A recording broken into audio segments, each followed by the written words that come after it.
తాడేపల్లి ప్యాలెస్లో press meet పెట్టడం ఆనవాయితీగా జరుగుతుంది. నిన్న కూడా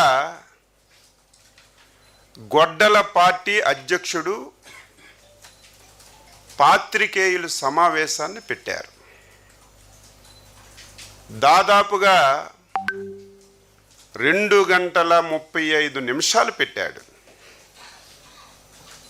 మొదటి అక్షరం నుంచి చివరి అక్షరం వరకు మొత్తం నేను అబ్జర్వ్ చేశాను, ఏమి మాట్లాడుతున్నాడు అని చెప్పి. ఆయన 2 సంవత్సరాల్లో ఎన్డీఏ ప్రభుత్వం చేసినటువంటి అభివృద్ధి పైన కానీ, ప్రజలకు ఇచ్చినటువంటి హామీలు అమలు పరచలేనటువంటి విషయముల మీద కానీ ఎక్కడ మాట్లాడలేదు. ఎందుకంటే 2 సంవత్సరాల్లో ఊహించని విధంగా అభివృద్ధిని, సంక్షేమాన్ని, పరిశ్రమల్ని ఈ రాష్ట్రానికి తీసుకొచ్చి అభివృద్ధి చేస్తున్నాం కాబట్టి దాని మీద ఎక్కడ కూడా మాట్లాడలేదు. మొత్తం మొదటి అక్షరం నుంచి చివరి అక్షరం వరకు పచ్చి అబద్ధాలు. నేను ఎప్పుడూ చెప్తాను, మళ్ళీ చెప్తున్నాను, ఆ పార్టీ పుట్టికే అబద్ధాల పైన పుట్టినటువంటి పార్టీ.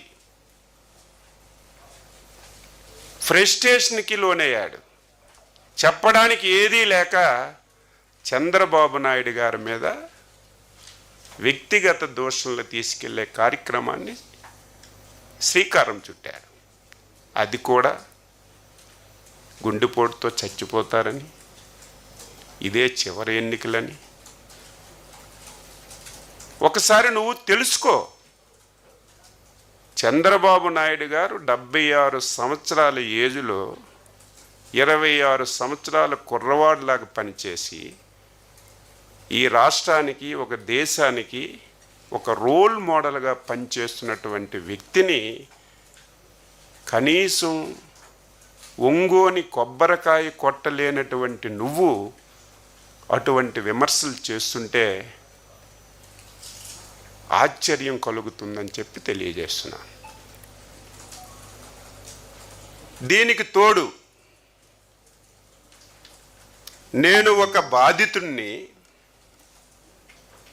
నా కుటుంబంలో అందరూ చనిపోయారు. మా తాత చనిపోయాడు, నా తండ్రి చనిపోయాడు, నా బాబాయి చనిపోయాడు.